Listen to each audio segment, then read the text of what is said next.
Friends, welcome to my channel মিষ্টি Gopal blogs and রান্না। আমার সকল বন্ধুদেরকে সুপ্রভাত জানিয়ে আজকে আমি আমার ব্লগটা শুরু করছি। তোমরা সবাই কেমন আছো? আমি বেশ ভালোই আছি। তো সকালেই দেখো আমি ছাদে চলে এসেছি।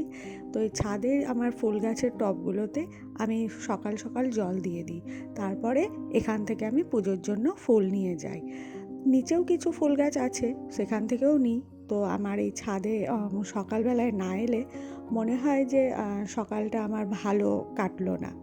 তো প্রতিদিনই আমি ছাদে চলে আসি। তো পুজোর ফুল সব নিয়ে চলে আসার পর দেখো আমি এখন রান্নাঘরে চলে এসেছি। সকাল সকালই রান্নাটা সেরে ফেলা হয়, ওই জন্য দেখো আমি এখানে ব্রেকফাস্টের জন্য ছোলার ডাল আর এই যে আটা মেখে রেখেছি, এখানে লুচিটা বানিয়ে নেব। ব্রেকফাস্ট বানানো হয়ে গেলে দেখো আমি দুপুরের রান্নায় চলে এসেছি। তো দুপুরের রান্নাতে আজকে আছে আলু ফুলকপি আর কুমড়ো দিয়ে সব রকম সবজি দিয়ে একটা পাঁচ তরকারি। আর এই যে এটা দেখছো আমাদের পুকুরের মাছ, এই মাছটা হবে। তো এই রান্নাগুলোই সব আজ হবে।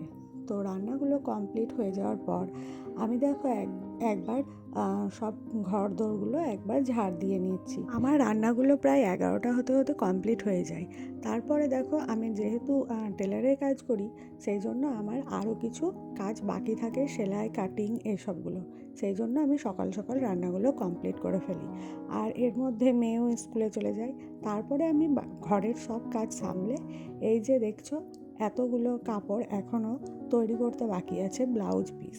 তো এই ব্লাউজ পিসগুলো আমি এখন কাটিং করব, তারপরে স্নান করতে যাব। তো বন্ধুরা, আজকে আমার ব্লগটা এই পর্যন্ত। এতক্ষণ আমার সঙ্গে ছিলে তাদেরকে অসংখ্য ধন্যবাদ। আর যদি আমার ভিডিওগুলো ভালো লেগে থাকে তো অবশ্যই সাবস্ক্রাইব করে আমার পাশে থেকো।